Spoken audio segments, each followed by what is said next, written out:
বিসমিল্লাহির রহমানির রহিম। আসসালামু আলাইকুম।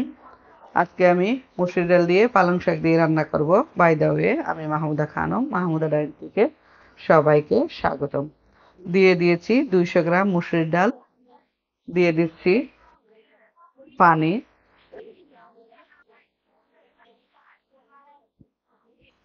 আমি প্রায় 1 লিটার মতো পানি দিয়ে দিলাম। দিয়ে দিচ্ছি ছোট ছোট 4টা আলু, পরিষ্কার করে ধুয়ে কেটে নিয়েছি কিউব করে। দিয়ে দিলাম 4টা আলু। দিয়ে দিচ্ছি হলুদের গুঁড়া আধা চামচ, দিয়ে দিচ্ছি ধনিয়া গুঁড়া আধা চামচ, দিয়ে দিচ্ছি মরিচের গুঁড়া আধা চামচ, আর দিয়ে দিচ্ছি গরম মশলা 1 চামচ। দিয়ে দিচ্ছি স্বাদ মতো লবণ। ঢাকনা দিয়ে ঢেকে আমি ডাল আর আলু যখন সিদ্ধ হয়ে যাবে তখন পালং শাক আর অন্যান্য উপকরণগুলো দিয়ে দিব। ডাল আর আলু 75% সিদ্ধ হয়ে গিয়েছে। এ পর্যায়ে আমি পালং শাকগুলো দিয়ে দেব। পালং শাক কেটে পরিষ্কার করে পানি পাল্টিয়ে পাল্টিয়ে ধুয়ে নিয়েছি। পালং শাকগুলো দিয়ে দিচ্ছি।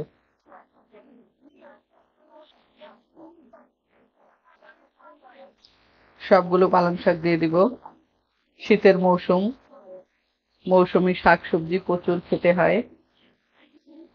এর উপকারিতা তো সবাই জানেন।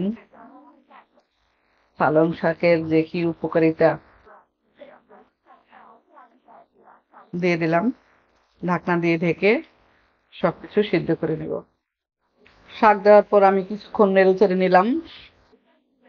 শাক একদম মজে গিয়েছে। এই পর্যায়ে আমি দিয়ে দিচ্ছি 3টা কাঁচামরিচ মাঝখান থেকে ফালি করে, আর দিয়ে দিচ্ছি টমেটো। নতুন টমেটো, দেশি টমেটো দিয়ে দিলাম।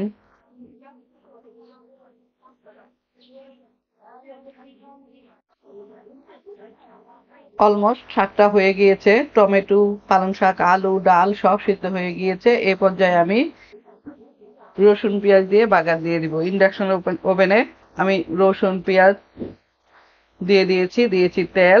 ভাজা হয়ে গেলে আমি বাগার দিয়ে দিব। অলমোস্ট বাগার দিয়ে দিব।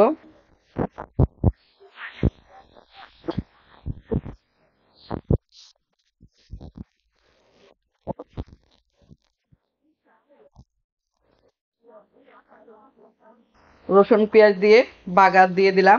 এ পর্যায়ে আমি ধনিয়া পাতা দিয়ে দিব। দিয়ে দিচ্ছি ধনিয়া।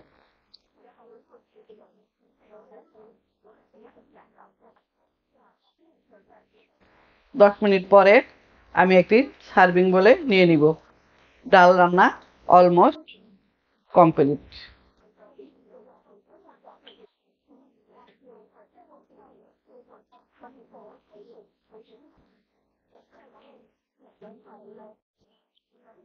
ফিরে আসলাম 10 মিনিট পরে। এই সার্ভিং বোলটাতে নিয়ে নিচ্ছি। দিয়েছি 200 গ্রাম ডাল, দিয়েছি ছোট সাইজের 4টি আলু, দিয়েছি পালং শাক 2 মুঠা, দিয়েছি একটা টমেটো কেটে, দিয়েছি কাঁচামরিচ, ধনিয়া পাতা, সবশেষে পেঁয়াজ আর রসুন দিয়ে বাগার দিয়েছি। দেখতে চমৎকার লাগছে, খেতেও আশা করছি ভালো লাগবে। সবাই ভালো থাকবেন, সুস্থ থাকবেন। ফিরে আসবো নতুন কোনো রেসিপি নিয়ে। আল্লাহ হাফেজ। আসসালামু আলাইকুম।